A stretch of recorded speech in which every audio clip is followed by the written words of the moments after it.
Okay, now we're back, and we're continuing to talk about this. Hopefully that makes sense. Elastic, inelastic, right? The top half, the bottom half. Here we have unitary. Here's perfect elasticity and perfect inelasticity. And hopefully we were running out of time, so I was going a little bit zooming through here. We have our X and our Y. Remember, I'm going to do this in, let's do black. We have our Y and our X. And remember, we know what happens if Y is greater than X or if X is greater than Y. And also what happens if X is equal to Y. Right? So this is a good way for us to determine whether or not we're elastic or inelastic. And what this really brings us to, because now we've covered two important parts of the demand curve. We look at, in any demand curve, we know where we want to be, generally. Or, well, we'll get to that. This is the part that academics will disagree with me on. And this is what I've said again and again.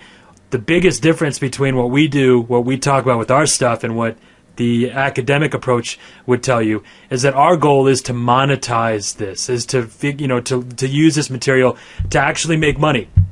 So, from Jack's point of view, and we've been talking so much about Jack, but we haven't seen him in a while. Where is he? There he is. Okay, there he is. Jack. Okay, Jack, and remember he was a little unhappy here, and that's because if he raises his price, he actually loses money. So he has strong elasticity in this example.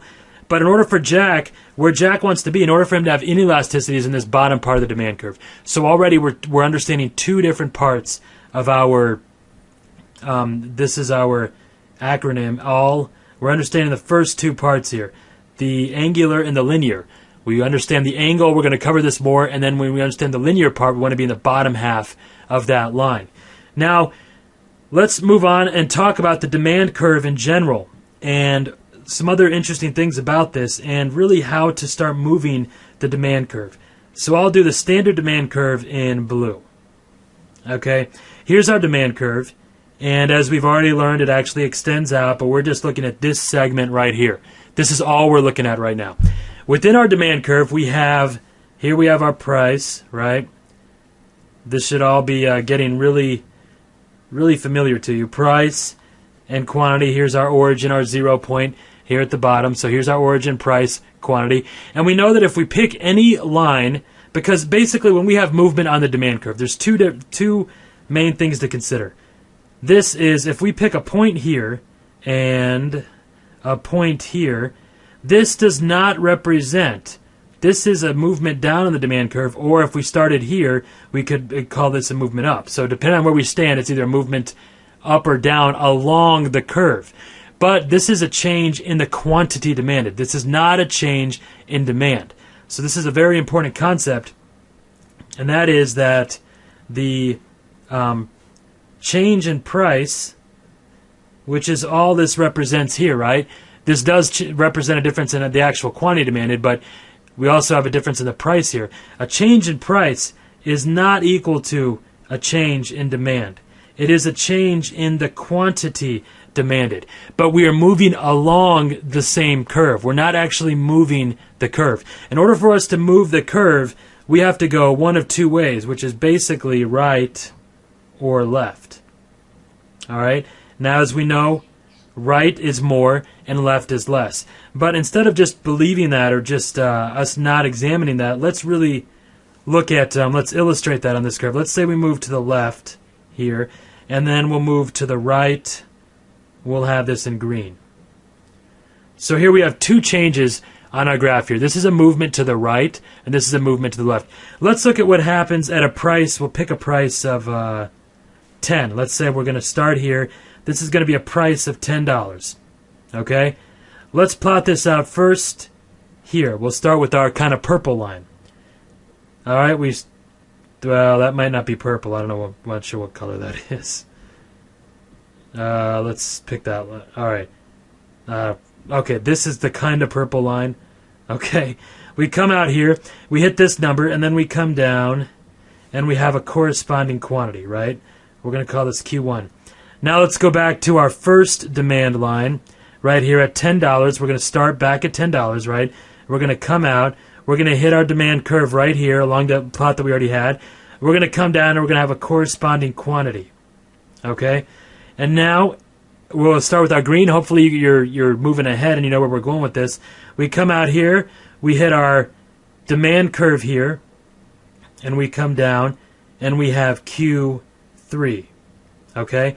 Now, since we are actually using 3 different demand curves, we need to number them somewhat appropriately. So this will be D1, D2. Even though I drew this one first, it's D2. And then this one over here is D3. Man, what is going on with my 3s? What was that? Okay, that's a little bit better. Okay. All right. So we have D1, D2, and D3. And then we have the same price. So we come over here at $10. And let's just shade each of these areas in. First, we'll start with this kind of purple area right here. This represents 10 times Q1, right? So this was 10 times Q1. It doesn't really matter what Q1 is, by the way. Hopefully you know that by now. It's not really going to make a big difference. Then for our blue, that's kind of blue. Our kind of blue line, there's so many colors here. This is going to be 10 times Q2, right? And then for our green line, our last line, we have this here. This is 10 times Q3. Okay? From Jack's point of view, from the supplier, from the provider's point of view, what do we want to have here? Which one is the best? What is going to be the best result for us? Hopefully we don't need to do any math for this, right? Well, you're doing kind of internal math. It's going to be really obvious just by looking at this, right? Because 10 times Q1 is going to equal some value, right? Let's call this value X. We'll call this value, let me do this in a different color. We'll call this value X, this value Y, and this value Z. Now, what do we know about these values? We know that X is going to be less than Y, and Y is going to be less than Z, right? Because we know that the quantity here, because as we move right along our Q, what always happens, right? We are increasing the quantity. Just like when we move up along the Y-axis, we're increasing price, right? When we move right along our X-axis, we are actually increasing every time. So we know that Q1 is greater, or we know that Q2 is greater than Q1, and we know that Q3 is greater than Q2. So we know that syllogism, we know that Q3 is greater than Q1, right? Anytime we have 2 points on a line, the one that's further to the right is, or that's above it, is going to be more than the previous one. So as long as we know that the Q1, Q2, and Q3, we know the relationship they have to each other. Any number multiplied by them, as long as it's the same number, and as long as it's a positive number, that is always going to be a greater number than the previous, right? So Q1 and Q2, any number multiplied by each other, as long as Q2 is more, as long as that number is positive, it's going to be a greater number.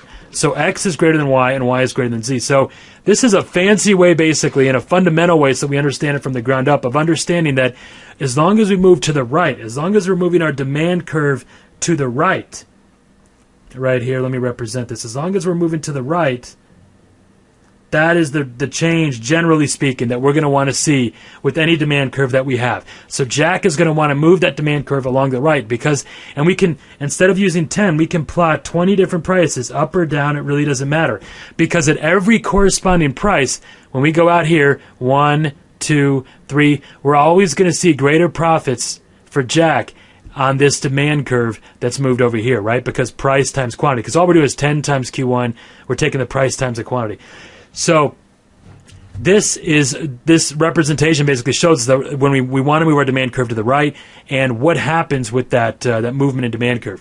Now we're going to talk about what is the difference between, we understand now the difference between a movement along the curve right here, that's represented right here, right? This is a movement along the curve, and an actual shift in the curve. It makes a fundamental difference in every function. But the real question is, what makes these differences? How do we what changes what would happen for a movement to be along the curve versus a shift or a movement of the actual curve, right or left? Okay, there's a few different variables, and actually, man, we're running out of time, goes by so quick. Okay, we're going to run out of time. We're going to pick up right here where we left off next time and talk about the movements of demand and actually how we can make those movements, how Jack can make those movements. Okay, so we're going to pick up right here next time. Okay, hope that helps. Talk soon.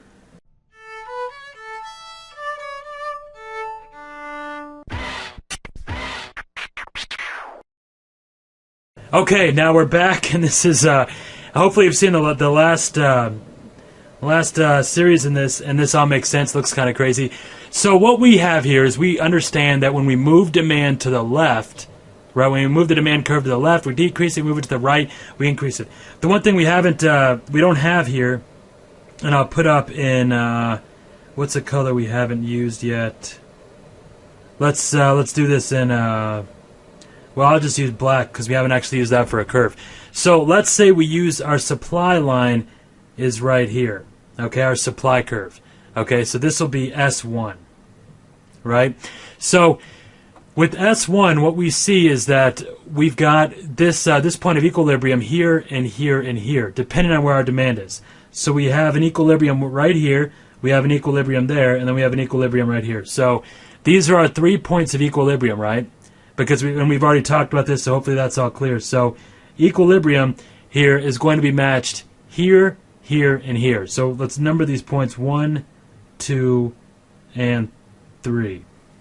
That was the best 3 I've had lately. So at this price here, we look at so this is a standard demand. Equilibrium has a price of whatever.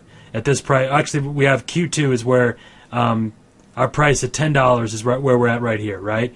We come over, we see that at equilibrium here.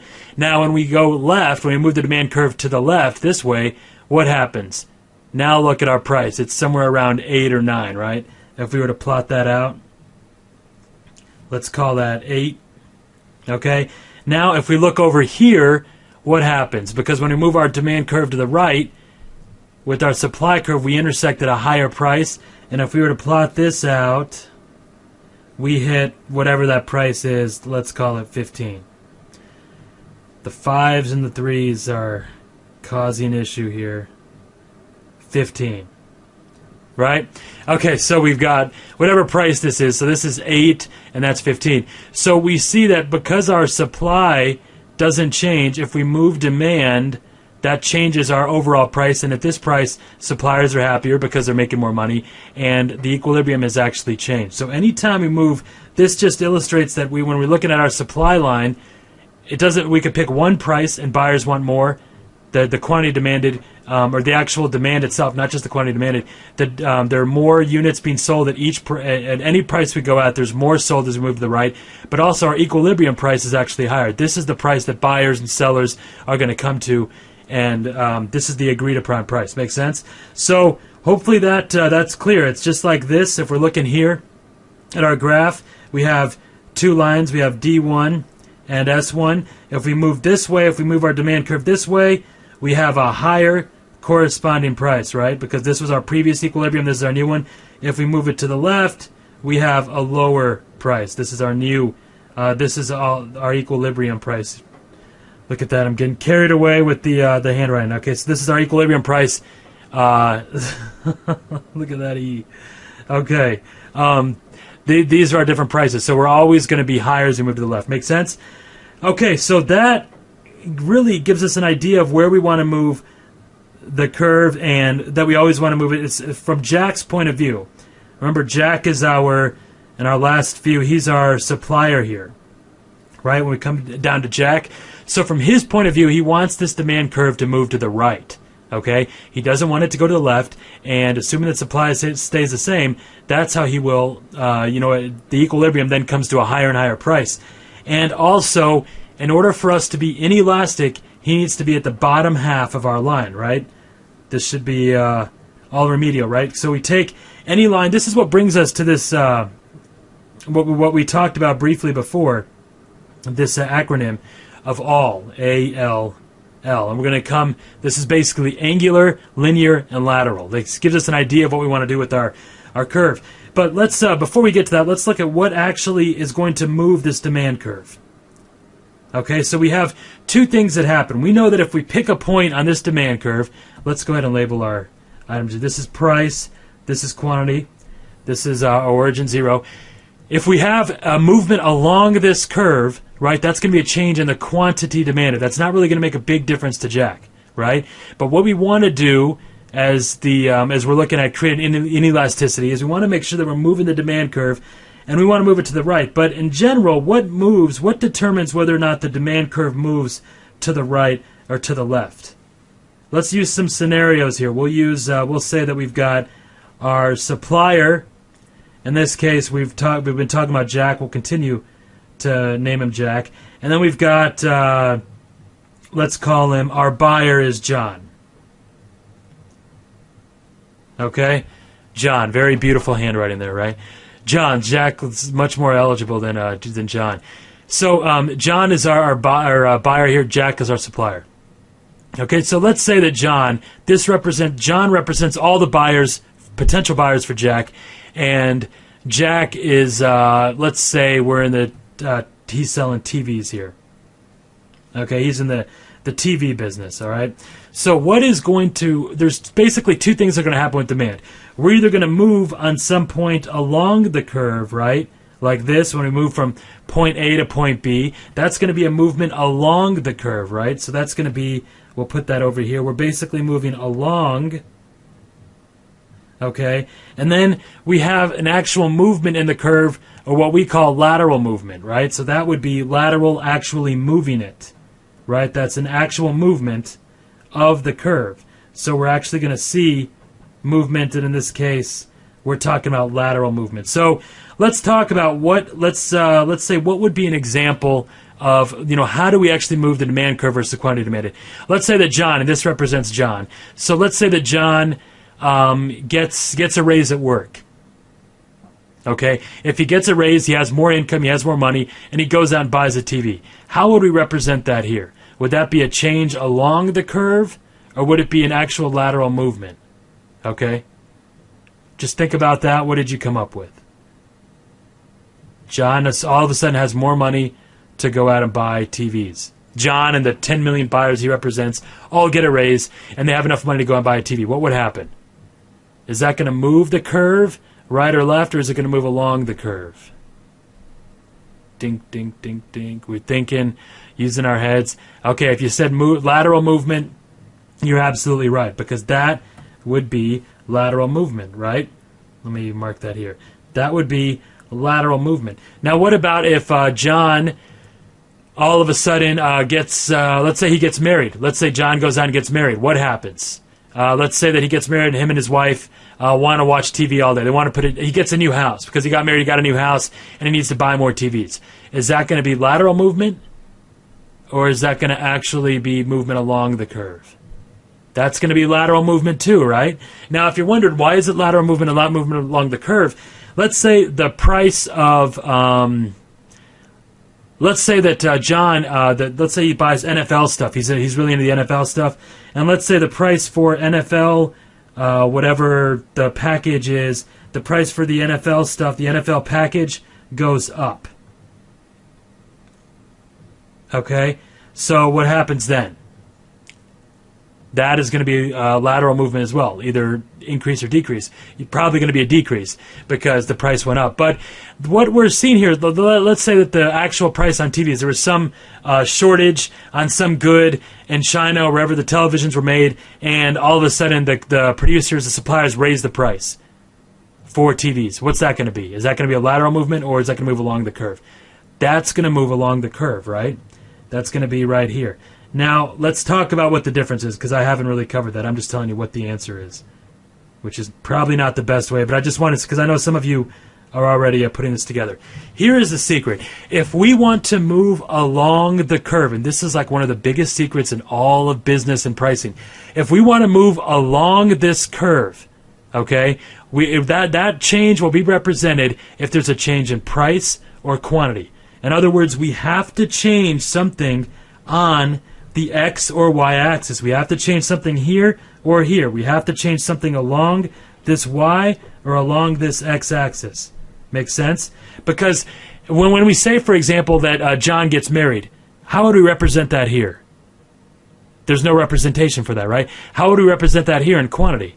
There's no representation for that either, right? So it's going to be a change that is not reflected on our two variables here, price and quantity. Make sense? If the price for the NFL package went up, that would be a price issue. But that's a price issue not relating to TVs. That's a price issue related to another graph. So that does not Now that is a complementary good because that's something that you use with the television, but that's not going to be represented here. Does that make sense? So here is the big secret. In order to start this process of creating elasticity, one of the top big secrets here is that you have to manipulate, you have to work with the variable other than price or quantity. So if you want to move the demand curve, if you want to change the demand curve, you have, and assuming that we're just looking at price and quantity, you need to adjust something other than price. Okay? And this is a huge issue that people generally don't mess. We need to change something. Wow, I gotta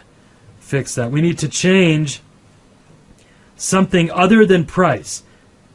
Okay, because anything that we change on price is going to be represented here, and it's not going to change our demand. Does that make sense? And we understand how important that is to move this demand. Because unless you do that, you're just changing the quantity demanded. Make sense? So we need to change something other than price. And this is where we enter what's called our DCS, our demand curve standardizers, demand curve standardizing. This is how we actually move our demand curve. This is the part where most economists will disagree with me, because a lot of these people study this to understand it, to measure stuff with governments, things like that. They don't really understand it or spend time studying it to learn how to change it, how to use it to your favor. So this brings us to determinants of demand. We'll start on a new page now, and this is where we really start moving on to the how you actually adjust this. Okay, so these are our, I'll do this in black, determinants of demand. Okay, if you spend time studying any of this, you'll realize that in order for you to have any meaningful control over demand, we need to understand the determinants outside of our price. And this kind of, we use an analogy for this, TIGRS, tigers, like lions and tigers and bears. Oh my, that's an E right there. Analogies are great for using with understanding and comprehension, and Matisse is one who actually came up with this. So this stands for taste, income, expectations, goods related, and substitutes. The substitutes is within goods related. S is for size of the market. So if we go up here, these are essentially our determinants of demand. So we have taste, and this can also be in preferences, what people prefer. Then we have income of the people that you were talking about, expectations. And this is going to be, expectations are a little, we'll talk about each one a little bit more, but really this is going to come down to expectations on price, expectations on the market. This is goods related or related goods. And within related goods, we've got two main groups there. And then S is size. So within goods related, we have basically two groups. We have substitutes and we have complements. That's an S. Complementary goods and substitutes goods. So a substitute is something you buy in place of something else. So instead of a TV, you buy a projector or a computer. So when the price or the demand of a substitute goes up, usually the one for our one in question here will go down. So let's go back to our TV. If you bought something other than a TV, like let's say a lot of people are using a computer, or there's a lot of sites where a computer or an iPad or something could be replaced, or it could replace the functionality or the usefulness of a television as the iPad. So if we have a substitute here, as the demand, as the market for the substitute goes up, generally the demand or it will have an inverse relationship with TVs. Now with complements, for example, like what's a complement to a TV? Something like the NFL package, right? As this goes up, if the price goes up, then the price will go down for TVs. But if the market goes up, if more people are buying the NFL packages, then it would make sense, since they're bought together generally, that the price of TVs, or not the price, but that the demand, the actual demand curve itself would shift as well. So a good example would be MP3s, iTunes, and iPad, iPhones and things like that, home market that Apple created. So there's complements and substitutes. Those are two different types of goods when we come down here. This is stuff and there's so much more than this. This is just a small, any combo. You could combine any of these, or there could just be something. I'm letting my handwriting go as we move along here.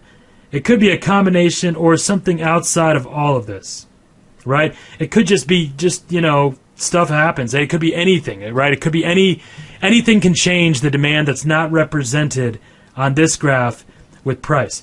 But what this also tells us, and this is the part where we really get moving into what we really are going to spend a lot of our time talking about, is that if you want to raise your price, if Jack over here wants to raise his price, if he wants to move along this line, he can try just changing the price.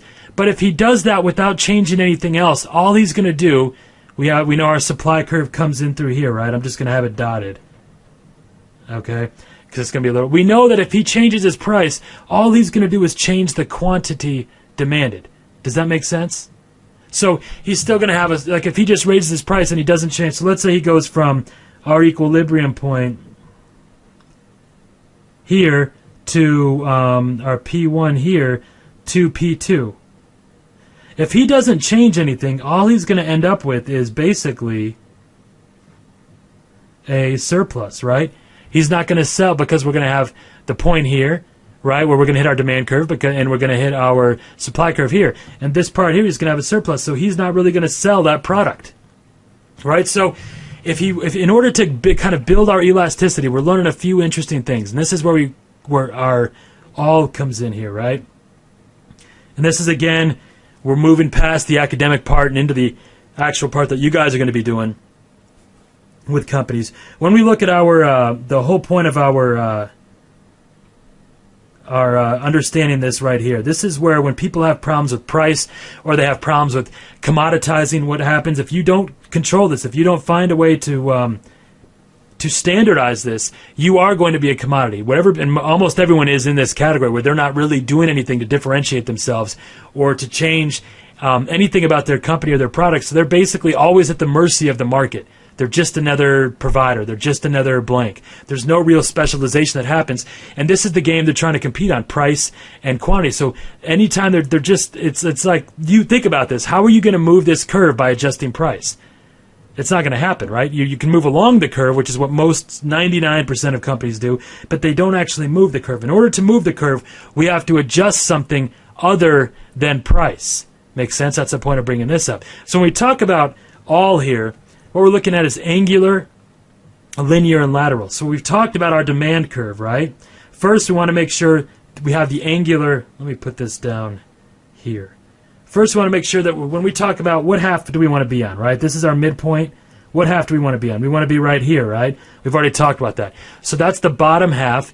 And our angle, by the way, we've talked about this in this episode, or in this previously, right here, right? We want our steep angle so that a high change in price results in a very limited change in quantity demanded, where this essentially will always result if we shaded this area in like we did last time. Or actually, we did this before, and let me find that. Right here is this? Yeah, okay. See, when if it's elastic, then you're going to be kind of at the mercy. So, in order to create this inelastic effect where we can raise prices. And this assumes, we're going to get to the actual service and making sure that Jack is doing a good job and he's justifying it and that he's taking care of the people. But that, first we want to understand the concept here. We want this is our angle. We want that steep angle. So anytime you're talking to a company, I want you guys to remember this. Keep that steep angle in mind. We don't want a shallow angle. We don't want any of this happening where we go to the left. This is our lateral movement. We want a steep angle. Let me pull our page up. Okay, so here it is. We have our angle. We want it to be steep, right? Linear. Along this linear curve, we want to be in the bottom half, right? And then lateral. This is our lateral movement. We want to be constantly moving to the right. So just understanding these three things, angular, linear, and lateral, gives us an idea of how we want Jack's demand curve to be. So these are the items here. And it's this or a combination, anything outside of this, but essentially anything other than price. Right? Anything other than price, that's what's going to give us that control. That's what's going to give us that movement where we have that inelasticity. So let's talk briefly about each of these items. Your tastes and preferences are, it's just what people are wanting. There's different ways to work with that. These are basically, and I mentioned this earlier, our DCS is our demand curve standardizing. This is how we essentially change the demand.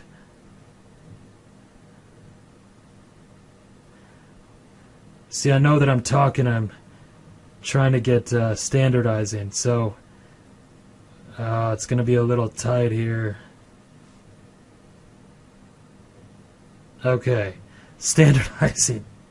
Okay, demand curve standardizing, and that basically means that demand curve standardizing comes down to this idea where we're taking each of these items here within our the angular, linear, and lateral movement, and we are creating this movement along our demand. So this can be done with any business. We've done this again and again. We're going to go over several examples later, but okay, so let's finish talking about these items here.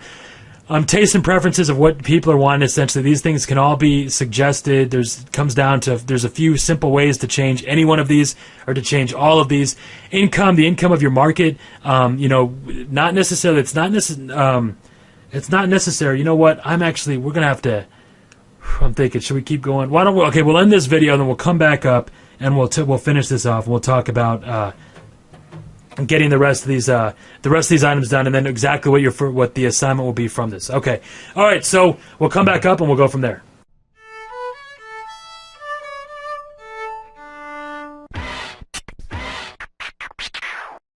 Okay, now we're back, and this is where, okay, so basically, and the reason why we took a break is because there's a couple of things we're going to talk about with each of these.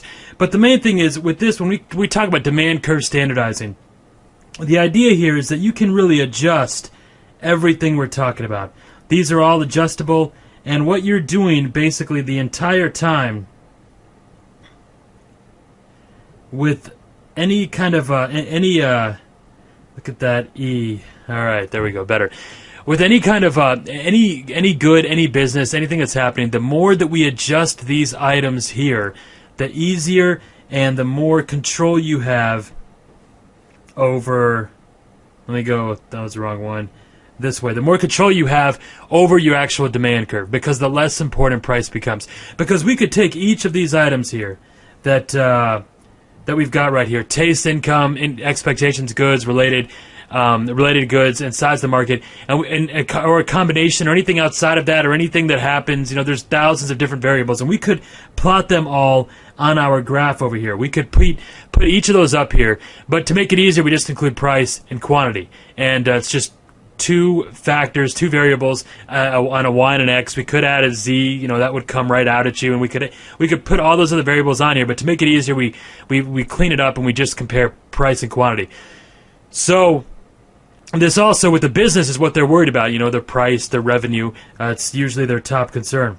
So that's why it's one of the items that we focus on. Hopefully you guys, this page, this all makes sense, right? We went over this, that all makes sense. Okay, because this should be our last episode talking about these curves. Okay, so when we come to taste and preferences up here, this is basically what people are wanting, what they're preferring. There's so many variables here. What's happening socially, culturally, a big movie, maybe there's a music or a certain music group or something like that. There's all sorts of things that affect this, but you can adjust any of these. That's the big lesson here. You can adjust all of these variables and any other variable to move our demand curve. So we can adjust taste and preferences. With income, this relates to how much income the people have, and this also brings us to this idea of disposable income, which we'll cover here, because this brings us to, as far as if we look at, normally what we've been doing this entire time is we've been putting price up here, right? Well, in this case, we're going to put income. So this is going to be, along our y-axis is going to be the income of the people, and then here's going to be the quantity. For a normal good, the higher up income we go, the more quantity that they will demand, right? So the more money you make, the more what we have disposable income. That's a big term that people throw around a lot. And they have more money to buy movies, more money to buy DVDs, more money to buy iPods or whatever, more money to buy, clothes or TVs or whatever goods that we're looking at. Generally speaking, for a normal good, the more income they have, the more income people have, the more they will buy. However, there is a certain type of good that there are inferior goods, and we've talked about this elsewhere, but I'll write it out again. When we talk about inferior goods, these are goods that as the income rises, and this has been on a lot of the tests, understanding how this graph looks. But what this means basically is as the income goes up, the consumption is decreased. Okay? So here's how that would look. And this is something that has been known to pop up on those tests. So it looks something like this. That's how that graph looks. And along this line here, this imaginary line here right through the middle, this is the point at which this really kicks in. So an example of this would be, you may think, what would you buy less of when you make more money? Well, think about it in your own personal life or something you've heard of. What do you buy what do people buy when they're struggling that they stop buying or they buy less of when they're not struggling financially? So things like bus tickets or generic food or generic clothes, like generic cereal. So let's say you're buying generic cereal and then you get a raise, then you get a promotion or things pick back up in your business or something happens. And then we hit this point right here, and then suddenly you buy less and less and less of that good. And then you go and you buy the full, the name brand. So this is the opposite of conspicuous consumption. So here's what we see with this is something that, important to consider when we talk about our goods, and I want to make sure we covered that. Now let's get back to income in general, though. This does affect our demand curve. Expectations. Expectations pretty interesting.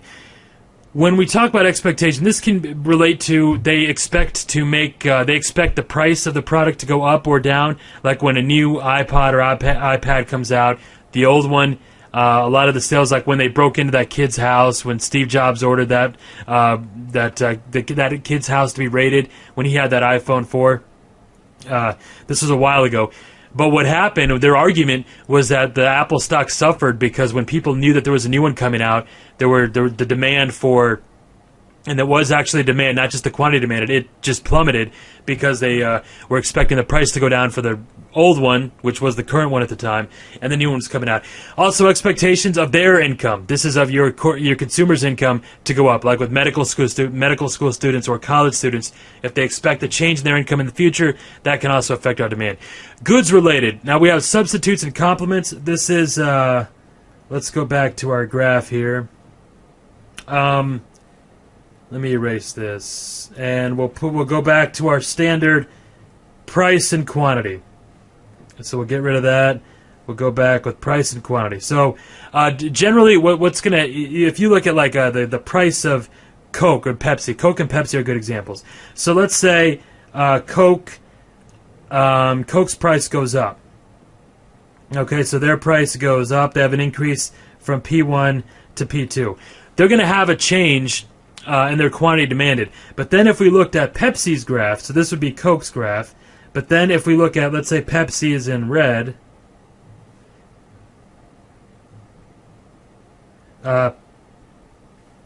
Pepsi's in red, we're going to see, let's say their demand curve was initially here, we're going to see the actual demand curve generally poke out. So the demand curve is actually going to shift. It's not just going to be a movement along the curve, but the demand is actually going to increase. So they have kind of an inverse relationship with, like there's things like perfect substitutes and things like that, where you can buy one thing and it's exactly the replica of the other. Coke and Pepsi are not even perfect substitutes because there are some people that will argue that they get a different benefit from Coke, one or the other.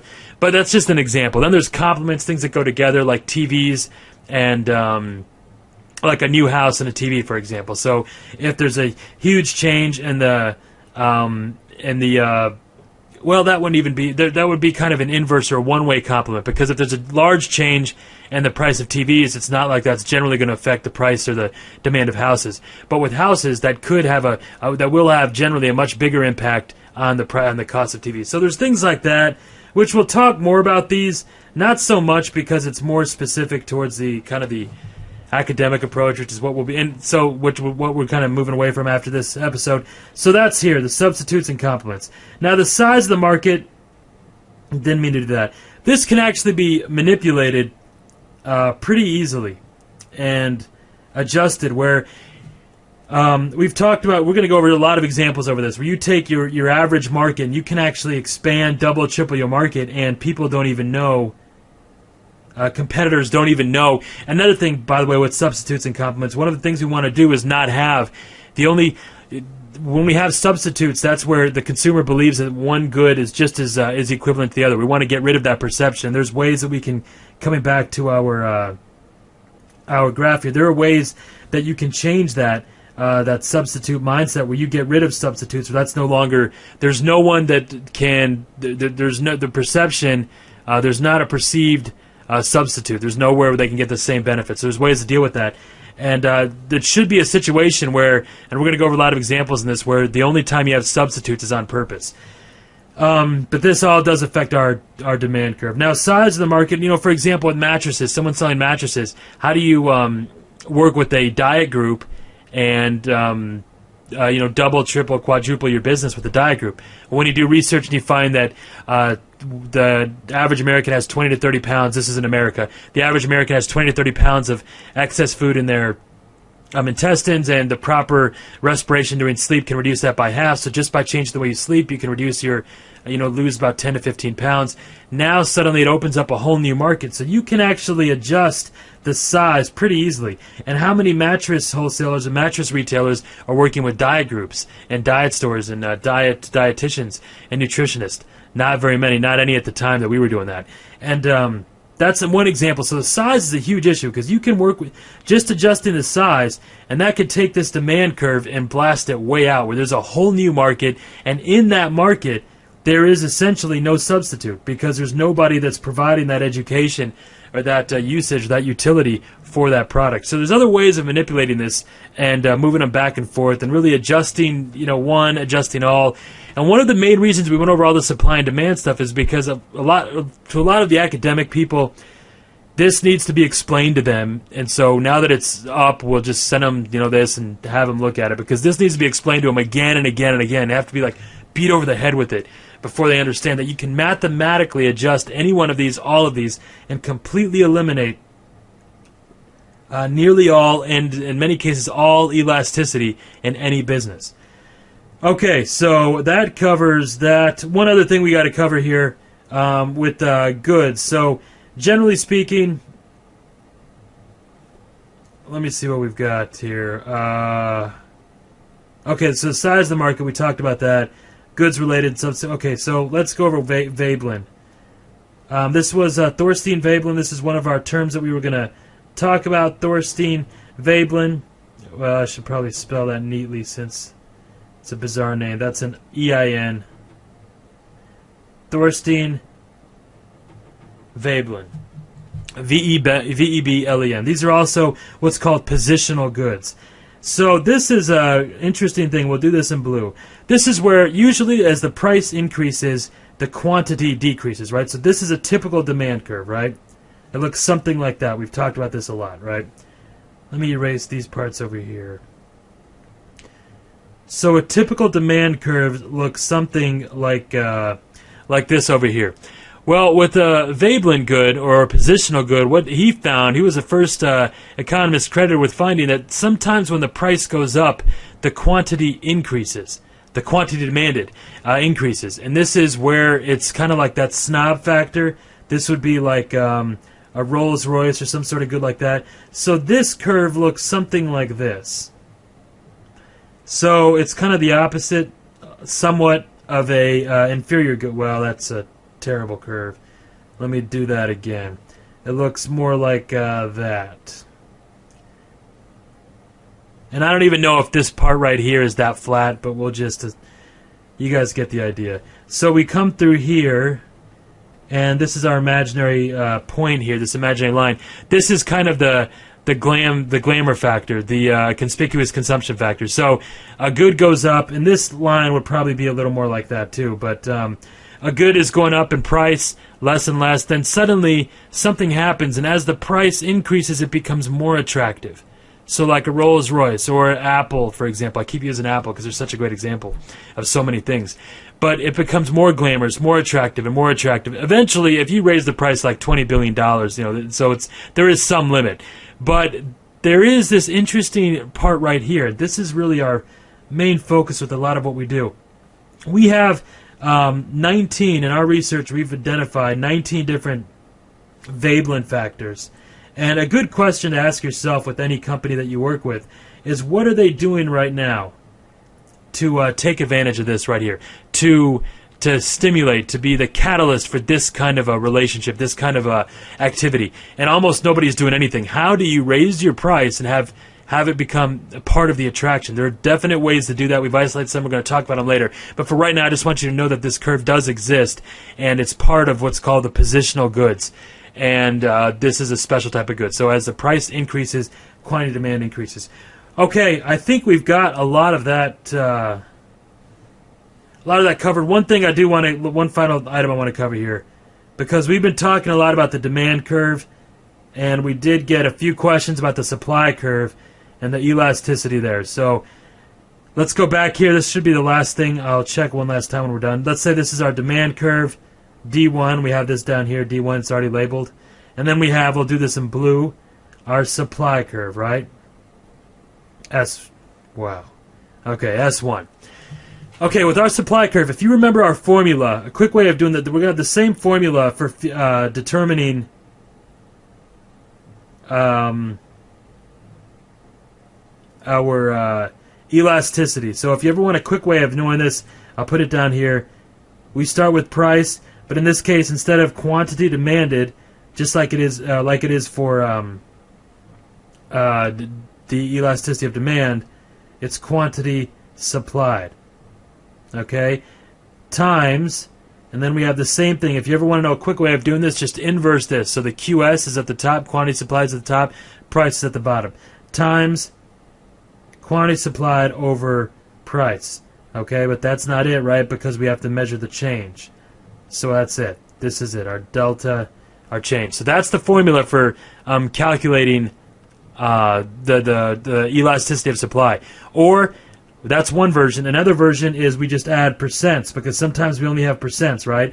So in that case, this is another version of that same formula, just like with elasticity. So with the percent signs, we just add the percent signs here, percent of the change in quantity supplied over the percent of change in price, and that gives us our quantity supplied.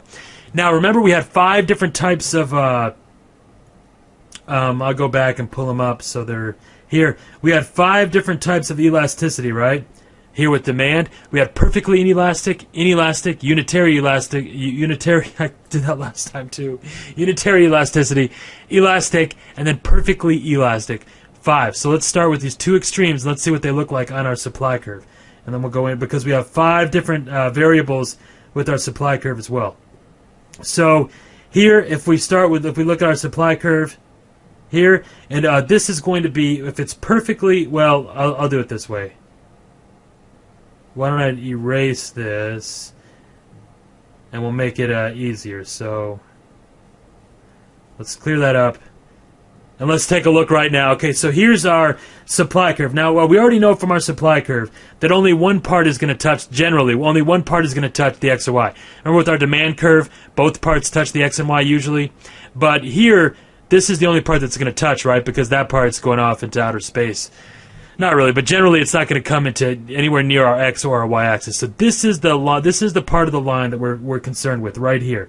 What this line does is going to tell us where we're at. So if the line comes here, if it connects here through our Y axis, okay, anywhere along this Y axis, anywhere along here, okay, it is elastic. Okay? If it connects right here and the exact origin at 0, it's unitary. Right? That means here this is 1 for 1. Any change in quantity demanded or any change in price is an equal change in supply. If it connects down here on our x-axis, anywhere down here, this is going to be inelastic. Okay, makes sense? Okay, now our 2 extremes are going to be completely horizontal or completely vertical. Okay, if it's completely horizontal, what's it going to be? What's it going to be? What's it going to be? What's it going to be? Okay, perfectly elastic, right? What the hell was that? Okay, perfectly elastic. If it's down here, if it's hitting our X and it's perfectly vertical, this is perfectly inelastic. Okay, these are 2 extremes. Here, no matter what change in price, it makes no difference to this amount supplied, quantity supplied, and here, the exact opposite. So we've got all 5 of our points, right?